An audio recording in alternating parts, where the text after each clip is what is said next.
ഹരേ കൃഷ്ണ. സർവം ശ്രീകൃഷ്ണാർപ്പണമസ്തു. ഓല വായിക്കുന്ന പത്തുകാർ. ഒരു കുടുംബനാഥൻ്റെ ചുമതലയാണ് ക്ഷേത്രത്തിൽ പത്തുകാർ കുടുംബങ്ങൾക്ക്. ക്ഷേത്രത്തിലേക്ക് ഒരു ദിവസം വേണ്ടതൊക്കെ മുടക്കം വരാതെ എത്തിക്കുന്നവരാണിവർ.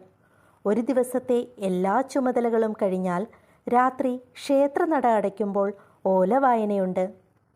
അന്നത്തെ ചെലവ് വിവരങ്ങൾ രേഖപ്പെടുത്തിയ ശേഷം കണ്ണനു മുന്നിൽ ബോധ്യപ്പെടുത്തണം. കരിമ്പനയുടെ തളിരില വാട്ടി അതിൽ എഴുത്താണി കൊണ്ടാണ് കണക്കെഴുത്ത്. അതിപ്പോഴും തുടർന്നു പോരുന്നു.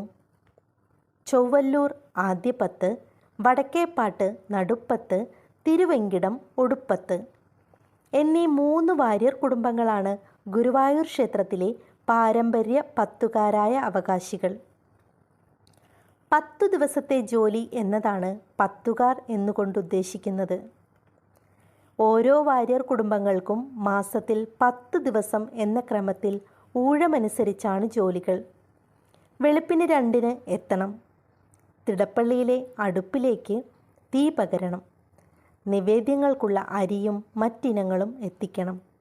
കൂടാതെ വിളക്കുകൾ, പാത്രങ്ങൾ, പ്രസാദകൂട്ടിനുള്ള പച്ചക്കറി, പലചരക്ക് സാമഗ്രികൾ, ഇല തുടങ്ങി വിറകുവരെ സംഘടിപ്പിച്ചു കൊടുക്കേണ്ട ഭാരിച്ച ഉത്തരവാദിത്തമുണ്ട്. ഒടുവിൽ രാത്രി തിടപ്പള്ളിയിലെ കനൽ കെടുത്തിയ ശേഷം ഓലവായനയും കഴിഞ്ഞ് മടങ്ങാൻ നേരം പത്തുകാർ ഉറക്കെ ചോദിക്കും, ഇനി ആരെങ്കിലുമുണ്ടോ?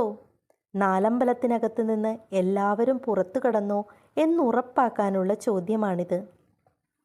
ഗുരുവായൂർ ഉത്സവത്തിൻ്റെ ആനയോട്ടത്തിൽ ജേതാവാകുന്ന ആനയെ നിറപറ വെച്ച് എതിരേൽക്കുന്നത് ചൊവ്വല്ലൂർ വാര്യത്തെ പ്രതിനിധികളാണ്.